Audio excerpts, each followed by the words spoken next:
സത്യം പറഞ്ഞാ ഇതെന്റെ ഒരു പരീക്ഷണമായിരുന്നു കേട്ടോ. പക്ഷേങ്കില് ഇത്രയും പൊളി ടേസ്റ്റ് ആയിരിക്കുംന്ന് ഞാൻ സ്വപ്നത്തിൽ പോലും വിചാരിച്ചില്ല. അടിപൊളിയാണ് കേട്ടോ.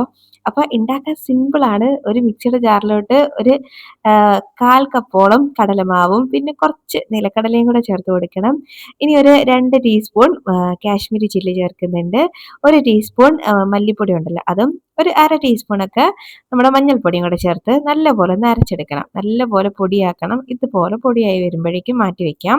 ഇനി ഒരു പാൻ അടുപ്പത്തേക്ക് വെക്കാം. എന്നിട്ട് ഈ പൊടി ഒന്ന് ചേർത്ത് നല്ലപോലെ ഒന്ന് റോസ്റ്റ് ആക്കി എടുത്ത് ആ പച്ചമണമൊക്കെ ഒന്ന് മാറി വരുമ്പോഴേക്കും മാറ്റി വെച്ചിട്ട് ആ പാനിലോട്ട് തന്നെ കുറച്ച് വെളിച്ചെണ്ണ ആഡ് ചെയ്ത് ചെറുതായിട്ട് അരിഞ്ഞ് നമ്മൾ ഉരുളക്കിഴങ്ങുണ്ടല്ലോ അതിലേക്ക് കുറച്ച് ഉപ്പും കൂടെ ചേർത്ത് ഇതുപോലെ ഒന്ന് വറുത്തെടുക്കണം. നന്നായിട്ട് വെന്ത് വരണം. എന്നിട്ട് അതേ പാനിൽ നിന്ന് മാറ്റി വെക്കാം. അതിലേക്ക് തന്നെ കുറച്ച് വെണ്ടയ്ക്ക അരിഞ്ഞതും കൂടെ ചേർത്ത് കൊടുക്കുന്നുണ്ട്. അത് ആ വഴുവഴുപ്പൊക്കെ മാറി നല്ലപോലെ വെന്ത് വന്നതിന് ശേഷം അതിനാവശ്യത്തിന് കുറച്ച് ഉപ്പും പിന്നെ ഒരു ടീസ്പൂണൊക്കെ മുളക് പൊടിയും കൂടെ ചേർത്തിട്ട് നല്ലപോലെ ഒന്നും കൂടെ അങ്ങ് വഴറ്റി കൊടുക്കണേ. ഇനി അത് ഒന്ന് റെഡിയായിട്ട് വരുമ്പോഴേക്കും അതിലേക്ക് നമ്മൾ വേവിച്ച് വെച്ചേക്കുന്ന ഉരുളക്കിഴങ്ങ് ചേർത്ത് കൊടുക്കാം.